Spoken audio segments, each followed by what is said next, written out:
கர்த்தருடைய நாமம் மகிமைப்படுவதாக. இந்த புதிய நாளின் தியானத்துக்காய் எடுத்துக்கொண்ட வசனம் சங்கீதம் 18:30 வசனம். தேவனுடைய வழி உத்தமமானது, கர்த்தருடைய வசனம் புடமிடப்பட்டது, தம்மை நம்புகிற அனைவருக்கும் அவர் கேடகமாயிருக்கிறார். வாக்கு பண்ணினவர் உண்மையுள்ள தேவன்.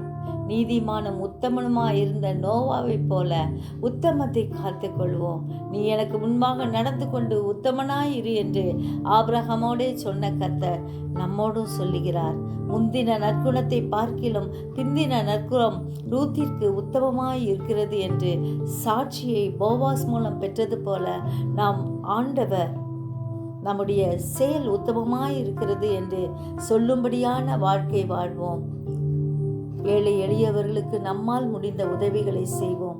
கர்த்தர் நம்மை ஆசீர்வதிப்பார். ஜெபிப்போமா? ஜீவிக்கிறதான் நல்ல இயேசுவே, இந்த அருமையான நாளுக்காக நன்றியோடு ஸ்தோத்திரிக்கிறோம். ஆண்டவரே, உடைய உத்தமமான வழியை பின்பற்ற எங்கள் ஒவ்வொருவருக்கும் வேண்டிய கிருபையை தரும்படியாய் கெஞ்சுகிறோம் ஐயா.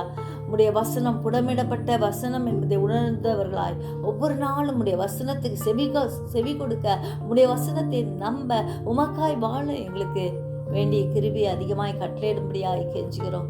ஆண்டவரே, ஒவ்வொரு நாளும் உடைய அடிச்சுவடுகளை பின்பற்ற கிருபை தாரும். ஆண்டவரே, நீர் எங்களுக்காய் இந்த உலகத்தில் பிறந்தீர் என்பதை உணர்ந்தவர்களாய் ஆண்டவரே, நாங்கள் உமக்காய் வாழ கிருபை தாரும். அநேகருக்கு உதவியாய் இருக்க, ஏழை எளியவர்களை நாங்கள் உபசரிக்க எங்களுக்கு வேண்டிய கிருபைகளை ஆண்டவரே கட்டளையிடும்படியாய் செபிக்கிறோம். எங்கள் ஒவ்வொருவரையும் பாதுகாத்துக்கொள்ளும், வழி நடத்தும், உமக்காய் ஜீவிக்க கிருபை தாரும். நீரே பாதுகாப்பீராக. எங்களை வெறுமையாக்கி ஒப்பு கொடுக்கிறோம். இயேசுவின் மூலம் ஜெபங்கேளும் பிதாவே, ஆமென்.